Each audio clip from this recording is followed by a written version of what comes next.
Hi guys, I'm back again and this time we're in Italy.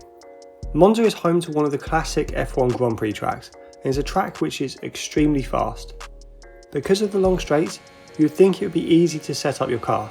However, the slow chicanes and medium speed corners in Sector 2 create a tricky problem. This year it's not quite as simple as just removing all downforce and you're good to go. So let's jump straight into the aero setup. I have gone for a low downforce setup with a front wing of 4 and a rear wing of 5. This is higher than some tracks, and that's mainly due to that middle sector. Both Lesmos and Ascari require a car with the ability to remain stable at speed while flinging your car left and right. If you set up your aero too low, you'll really struggle to get the front end turned into these corners, which in turn will compromise your run onto the long straights which follow. For the transmission setup, I've gone for a surprisingly low on-throttle diff of just 62. The main purpose of this is to help the low speed traction out of the first 2 sets of chicanes. Both of these chicanes are taken at low speed, and the first chicane in particular is followed by the Curva Grande, which is full throttle and a great overtaking spot. If you don't get a good exit out of the first chicane, you'll be vulnerable into the second. So a low on diff will help with a gradual loss of traction, giving you a solid opportunity to accelerate harder earlier. Then for the off diff, I've gone with a setup of 55, which will help rotate your car at low speed into the slower corners. The suspension geometry setup is a familiar story. Close to maximum front camber, and then low rear camber and low toe setup is the way to go at Monza. The low toe will minimise drag, increasing your top speed potential, and the camber is designed to give a combination of performance and tyre life during a race, without focusing on either of these too heavily and penalising the other. Go for minus 2.7 front camber, minus 1.9 rear, and 0.06 and 0.2 on the toe. The suspension setup I've gone with is extremely soft. Well, it is at the front of the car anyway, with a slightly stiffer rear end. The soft front suspension and anti-roll bars will help your car tackle the high curbs throughout a lap of Monza, without too much drama. As with most tracks in F1 2021, the curbs around Monza are brutal and will throw your car about.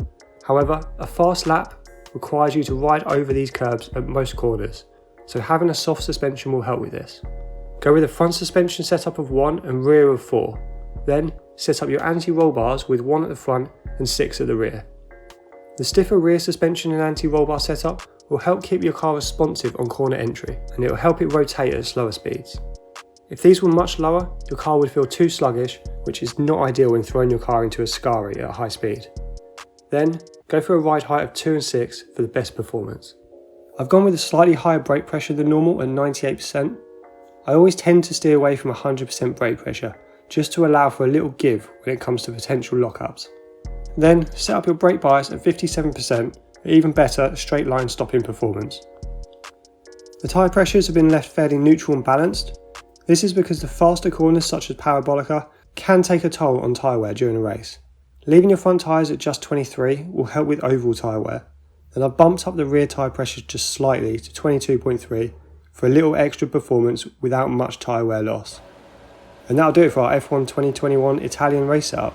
This setup is designed to handle all corners around Monza well, with no real weaknesses. You'll have enough downforce to put in a fast middle sector, and enough straight line speed to allow you to challenge for overtakes during the race. If you enjoy this setup, drop this video a like and let me know how you get on with this setup in the comments below. And why not subscribe to our channel and hit that notification bell to be alerted when our next setup video drops. See you on track, guys.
over, you made it look easy.